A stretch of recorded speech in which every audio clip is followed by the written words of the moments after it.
এবারে দুর্দান্ত আক্রমণ, গোল পোস্ট একেবারে ফাঁকা, মুখে এই মুহূর্তে সরাসরি গোল পোস্ট কিক এবং দুর্দান্ত সেভ করেছেন, প্রশংসা পাওয়ার যোগ্য এককভাবে যারা ফুটবলকে ভালোবাসে। কিকটা যেমন হয়েছিল ঠিক গোলকিপিংটাও কিন্তু সেই দুর্দান্ত, ডান দিকে ড্রাইভিং এফোর্টে তারপরে বলটাকে ডি বক্সের ভেতরে একেবারে বাজ পাখির মতো, চাতক পাখির মতো বলের দিকে দৃষ্টি রেখে বাজ পাখির মতো একেবারে ছো মেরে বলটা নিজের নিয়ন্ত্রণে নিয়ে নিলেন। দুর্দান্ত একটা কিক ছিল এবং সেই জায়গাটায় হেড হতে পারত।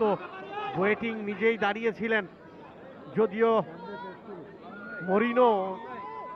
মরিনো সেখানে ছিলেন, তবে ততক্ষণে তুষার বলটাকে যেভাবে তার বিশ্বস্ত হাতে